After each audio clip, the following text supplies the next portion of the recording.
le sanctuaire de Fatima, mémorial de la présence de Dieu. À l'aube du XXe siècle, une figure immaculée est apparue dans le ciel, déversant la lumière de Dieu dans le cœur de trois petits bergers.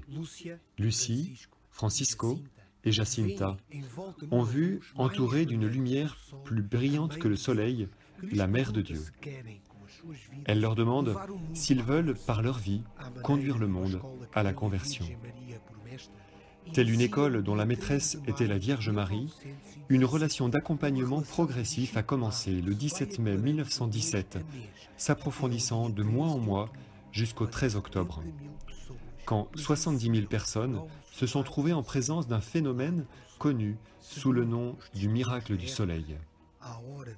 D'après les témoignages de l'époque, à l'heure de l'apparition, le soleil tourna en mouvement concentrique et multicolore, signe qui fut compris comme la confirmation de ce qu'avait dit Notre-Dame du Rosaire les mois précédents.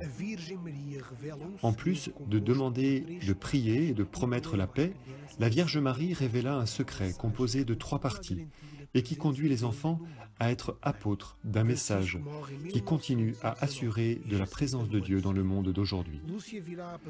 Francisco mourut en 1919 et Jacinta l'année suivante. Lucie a vécu jusqu'au passage dans le XXIe siècle, laissant le récit dans ses mémoires de tous les événements qui, à partir de Fatima, rappellent au monde entier l'évangile du Christ.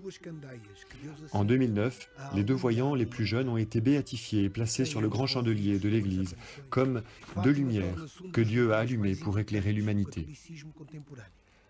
Après ces apparitions, Fatima est devenue un des lieux les plus importants du catholicisme contemporain. De tous les continents, de tous les lieux, de tout contexte social et culturel, des millions de personnes viennent régulièrement en pèlerinage au sanctuaire de Notre-Dame du Rosaire de Fatima, attirées par un message qui, à travers le cœur immaculé de Marie, leur parle de Dieu, de la paix, de la grâce et de la miséricorde. Le sanctuaire qui est né ici s'est rapidement développé pour accueillir tout le monde, comme le fait le cœur de Marie, qui est un refuge. Fatima est ainsi un signe qui montre comment Dieu demeure dans l'histoire de l'humanité, dans l'histoire de chaque homme et de chaque femme, qui veut s'approcher de Dieu par un cœur réconcilié avec Dieu et avec ses frères. La grâce est réservée à ceux qui arrivent dans ce lieu marqué par le cœur du Christ et par le signe limpide de son amour, la grande croix, que les doigts de celui qui prie le chapelet a comme objectif.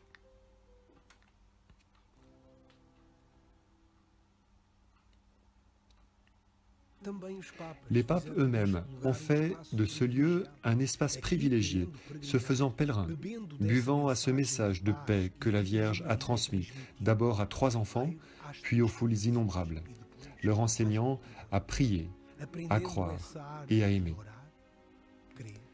Qui est venu à Fatima, bien que la vie ait repris son cours, garde Fatima dans son cœur, dans ses actions et dans sa vie quotidienne, et continue à expérimenter le fruit de la prière, dans la souffrance, dans la grâce qui nous arrache des larmes, dans les sourires offerts en témoignage, et dans les peines qui sont espérances, gravées au cœur, dans le regard. À Fatima, il y a aussi un lieu de formation, d'études et de propagation du secret. Un espace de culture pour la beauté et l'expression artistique. Fatima se souvient de ce qui s'est passé et se projette dans le futur.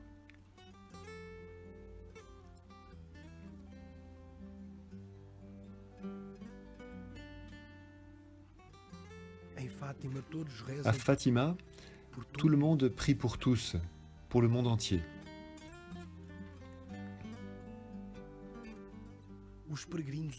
Les pèlerins se remplissent de lumière pour la porter dans leur vie.